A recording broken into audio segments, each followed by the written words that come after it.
So something I've always wanted to do was get to know more creators. My name is Jason Booth, and this is Jonah Booth, or Mr. Booth. Mr. Booth, Mr. Booth, Mr. Booth, it's deja vu all over again.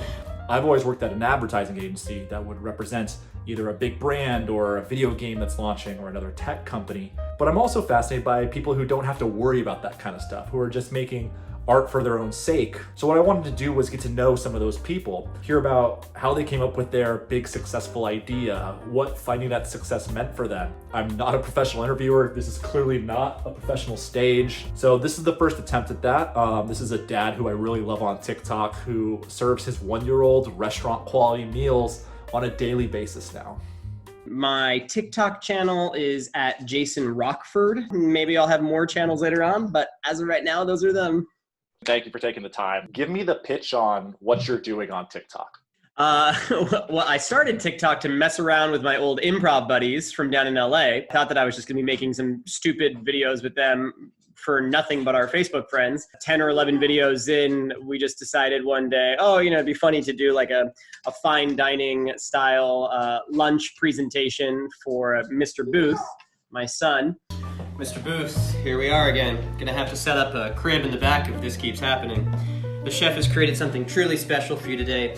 Aged cheddar that's been badgered by a detective for hours in between 2 coil-seared pieces of brioche, strawberries made to order, and a nostalgia of liquefied heirloom tomato.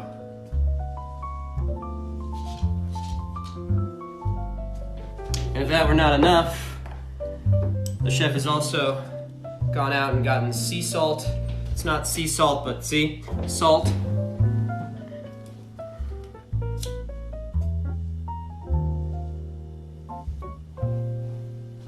Voila.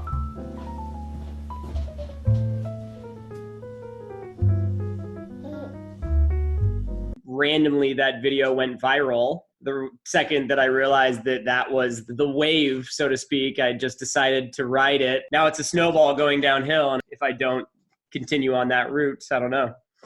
Would love to know just more about who you are. What is your background? What's life like? Well, my wife and I moved up to Portland last year. I had been in fine dining for about 8 years, restaurants for 15 years. I'm a certified sommelier with the Court of Master Somms. I was bored and we wanted to have the same schedule. So we moved up here with the plan that I was going to be opening up my own wine tour company. And then the coronavirus hit. And so now my wife works full-time from home, and I work full-time as a stay-at-home dad with a thriving restaurant for one. But what all goes into making even one of these videos? Take me from you've decided you need to make another one, all the way from concepting to execution. The number one thing is not upsetting my wife. So I look at the ingredients that we already have because we're a one-income household.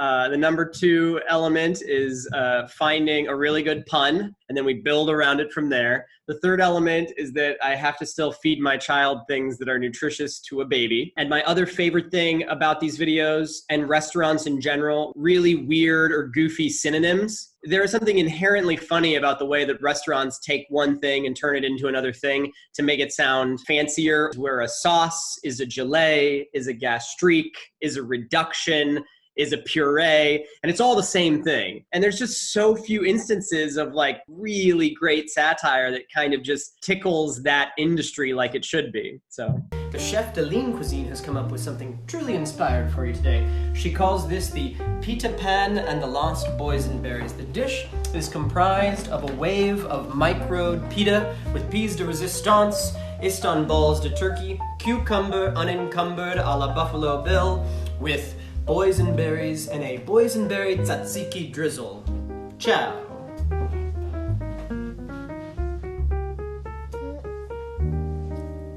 I just didn't realize that if you did all of that and threw in a baby and kind of made it one giant piece of satire, how much people would really dig it. And apparently they do, because now it's everywhere.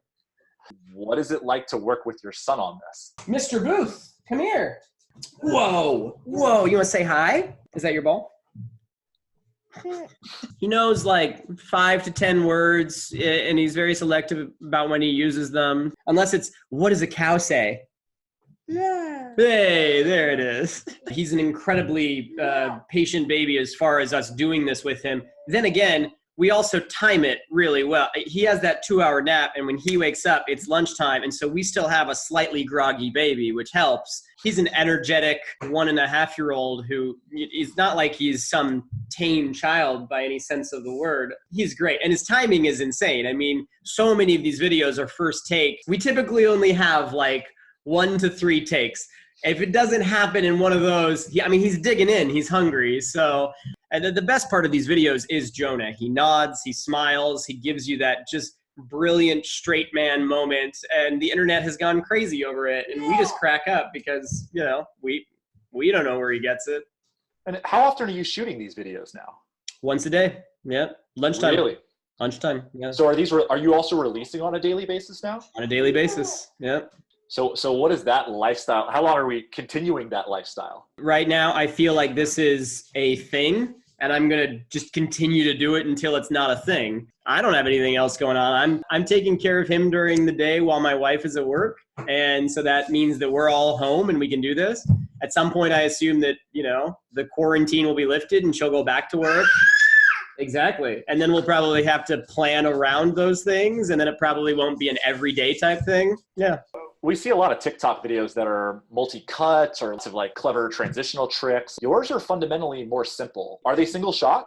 They're single shot. I would do multiple shot. I've done a couple of multiple shot videos, but honestly, I have a 1-year-old, so I just don't have time. We shoot it. My lovely wife does the camera work. She pans down, she pans up.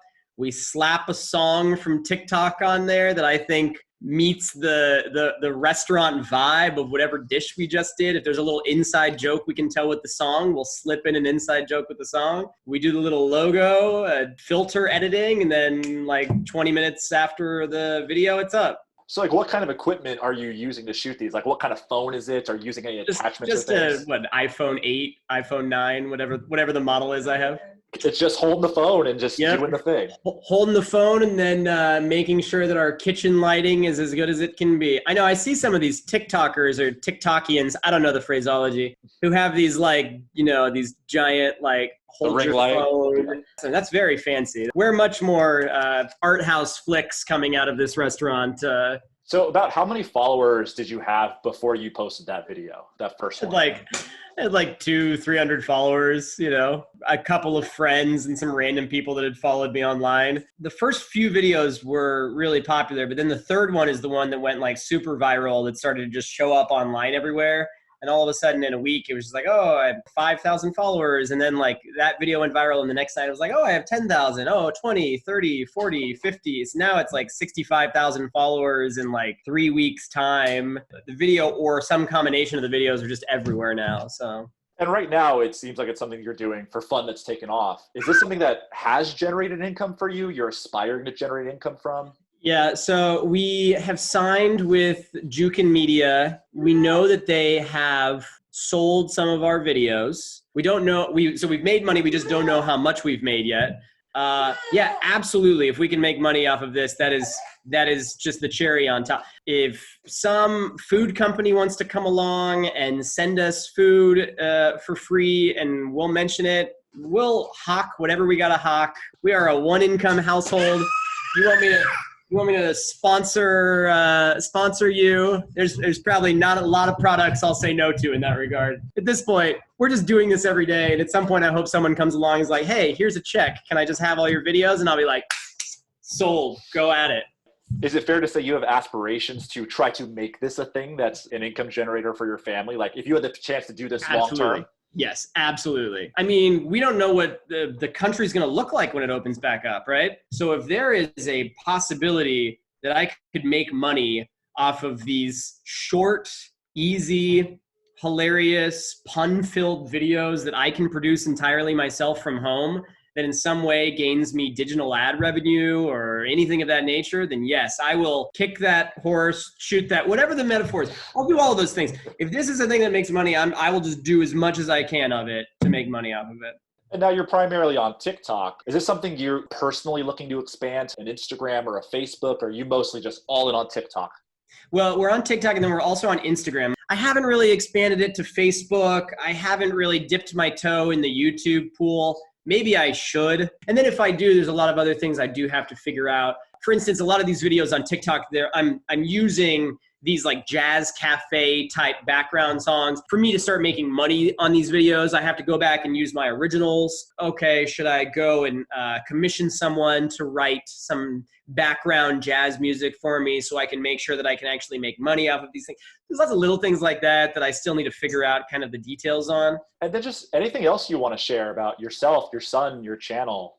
Yeah, I don't know if this is a 15-minute flash in the pan or if it's something really awesome. If that's all this is, I think that's really cool that we were able to do that during a very sucky time.